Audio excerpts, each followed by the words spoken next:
মোহনবাগান ম্যানেজমেন্টের ডিসিশনটা যে ভুল ছিল এটা নিয়ে কারোর কোনো সন্দেহ নেই, এবং এই বিষয়টা নিয়ে যে প্রতিবাদ চারদিকে চলছে সেটাও যথেষ্ট যুক্তিযুক্ত এবং তার রিজন আছে, ভ্যালিড রিজন অনুযায়ী চলছে। এবং প্রায় সমস্ত চ্যানেলই এই বিষয়টাকে সাপোর্ট করছে যে এটার প্রতিবাদ হওয়া উচিত। তো আমি আর আলাদা করে ওই বিষয়টায় ঢুকতে চাইছি না, কারণ যেটা চলছে সব জায়গা থেকে প্রতিবাদ হচ্ছে, এটা চলবে।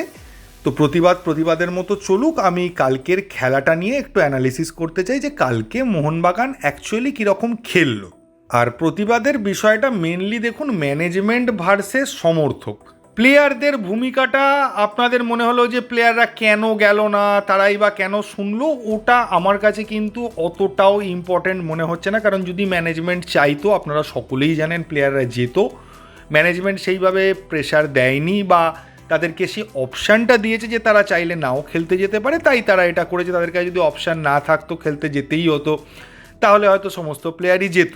বিদেশিদের বিষয়টা আলাদা, আবার বলছি যে বিদেশিদের পক্ষে যাওয়াটা প্রবলেম ছিল, এবং এটাও মানছি ইরানে যাওয়ার ক্ষেত্রে প্রবলেমও ছিল, কিন্তু সেই প্রবলেমটা এরকম নয় যার জন্য মোহনবাগানকে ব্যান খেতে হবে। মানে ব্যানের সিচুয়েশানটা না থাকলে, যদি এরকম সিচুয়েশান হতো যে এই ম্যাচটা আমরা ওয়াক ওভার দিতে পারলাম, পরের ম্যাচ থেকে আবার খেলতে পারবো, তাহলে আমার মনে হয় সমর্থকদের মধ্যেও এই ক্ষোভ বিক্ষোভ এতটা থাকতো না।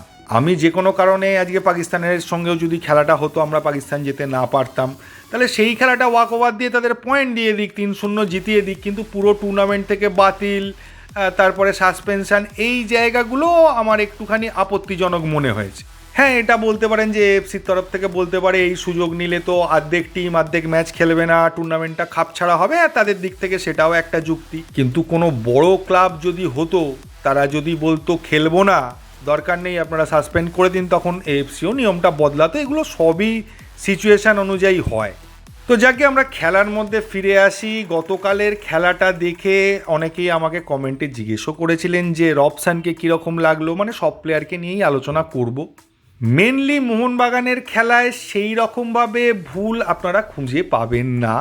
তার কারণটা হচ্ছে, যেটা আবার বলছি, যে দুটো প্লেয়ার যে জায়গায় দাঁড়িয়ে আছে, তারা যেভাবে পাস দিচ্ছে, একজন আরেকজনকে আরেকজন পজিশান নিচ্ছে, অপোনেন্ট সেইভাবে কিন্তু তাদেরকে আটকাতে পারছে না। এটা একটা বড় প্রবলেম, যেটা একটা ভালো টিম, এমনকি ইস্টবেঙ্গলের সঙ্গে যদি ফাইনাল হয় সেখানেও আপনারা দেখতে পাবেন যে এত সুযোগ বা এতটা ফাঁকা জায়গা অপারেট করার জন্য এত সুন্দর করে নিজেদের মধ্যে পাস খেলে এগিয়ে যাওয়ার সুযোগ দেবে না। তো সেই দিক দিয়ে দেখতে গেলে এই খেলাটা থেকে মোহনবাগানের খেলা জাজ করাটা কিন্তু খুব ভুল হবে।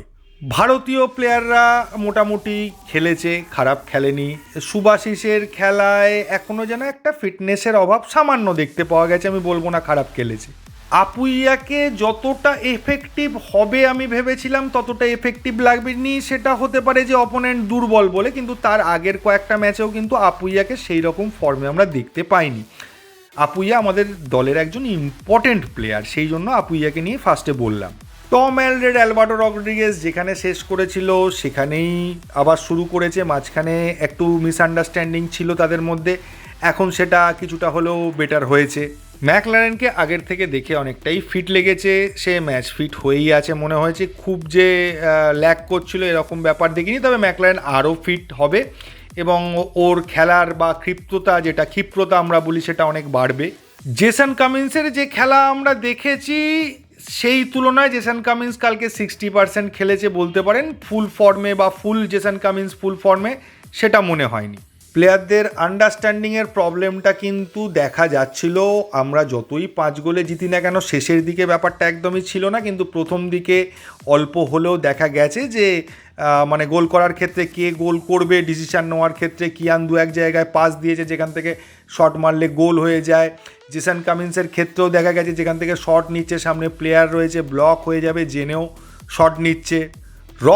রবিনহো কিছুটা সেন্ট্রাল মিডফিল্ডের রোলে খেলেছে, কিন্তু মুশকিল হচ্ছে রবিনহো যদি অতটা পেছনে খেলে বা সেন্ট্রাল মিডফিল্ডার রোলে খেলে, তাহলে ওর যে এফেক্টিভনেস বা ম্যাচ ঘুরিয়ে দেওয়ার ক্ষমতা যেটা স্পেশাল ওর মধ্যে রয়েছে, সেটা কিন্তু মিসিং থাকে।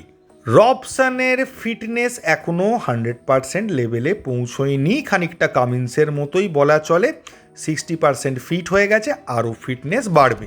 কুইক অ্যাটাক তৈরি করা, অনেকগুলো পাস খেলে পজিটিভলি গিয়ে গোল করা, উইং থেকে দুর্ধর্ষ একটা ক্রস এলো, সেই ক্রস থেকে রানিং বলে হেড করে গোল করলো, যেগুলো মানে জেনারেলি আমরা দেখে থাকি, সেই ধরনের কোনো খেলা কিন্তু দেখা যায়নি। প্রথম গোলটার ক্ষেত্রে রবসানের আর অ্যালবার্টো রড্রিগেসের পুরো কৃতিত্ব। রবসান সুন্দর একটা ক্রস রেখেছিল কর্নার থেকে, সেটা অ্যালবার্টো রড্রিগেসের যা চেহারা, যা হাইট, ও পেয়ে গেছিলো, ওখান থেকে ও হেড করলে গোল হয়ে যায়। তো সেটাই হয়েছিল, ওটা অ্যালবার্টোরই ক্রেডিট বলা চলে, প্লাস অবশ্যই রবসান একটা ঠিক জায়গায় তুলেছিল। সেকেন্ড গোলটা ম্যাকলারেনের ইন্ডিভিজুয়াল ব্রিলিয়ান্সের গোল বলা চলে, ওই রকম ফ্লাইং বলে ভলি করে গোল, ওটা ম্যাকলারেন আগেও একটা করলো, কিন্তু ওই গোলটার ক্ষেত্রে পাস বাড়ানো ছাড়া বাকি টিমের খেলার বা একটা টিম গেমের খুব একটা নিদর্শন ছিল না। ম্যাকলারেনের সেকেন্ড গোলটা ম্যাকলারেন সুলভ, ভালোই গোল হয়েছে, ওটা নিয়ে কিছু বলার নেই, এবং অ্যালবার্টোরও সেকেন্ড গোলটা ফার্স্ট গোলটারই মতো কিছুটা। তো ব্যাপারটা ওই জায়গাতেই দাঁড়িয়ে আছে, হয় আমরা সেট পিস থেকে অ্যালবার্টো বা টম অ্যালড্রেড গিয়ে একটা হেড করছে, সেখান থেকে গোল হচ্ছে, অথবা জেমি ম্যাকলারেন হোক, জেসন কামিন্স হোক, ইন্ডিভিজুয়াল ব্রিলিয়ান্সি দিয়ে একটা বাঁক খেয়ে শট মেরে গোল করে দিচ্ছে, বা জেমি ম্যাকলারেন মাঝমাঠ থেকে ভলি করে ঢুকিয়ে দিচ্ছে। সেটা আগেও ছিল, সেটাই কন্টিনিউ হচ্ছে। কিন্তু মাঝমাঠ দিয়ে যে প্রপার অ্যাট্যাক, যেটা প্রসঙ্গে বলতে গেলে আবার সেই বলতে হয় গ্রেগ স্টুয়ার্টের কথা, যে মাঝখান থেকে দুজন তিনজনকে কাটিয়ে একটা সুন্দর ফাইনাল পাস, সেখান থেকে কেউ কনভার্ট করে দিল, সেই জায়গাটা ছিল না। যদিও কালকে অপোনেন্ট অনেক দুর্বল ছিল, তো সেই জায়গাগুলো আমি অন্তত এক্সপেক্ট করেছিলাম থাকবে। এখন মোটামুটি সব দিক দিয়ে মাঝখান দিয়ে গোল করতে পারে, উইং দিয়ে বল তুলে নিয়ে গিয়ে ওখান থেকে কনভার্ট করতে পারে, সেট পিস কনভার্ট করতে পারে, সেই সব কিছু যদি একটা টিম করতে পারে বা করার টেন্ডেন্সি থাকে, তাহলে তাকে আমরা একটা সুপার টিম বা বেটার টিম বলতে পারি, যে কোনো জায়গা থেকে যে কোনোভাবে গোল করতে পারে।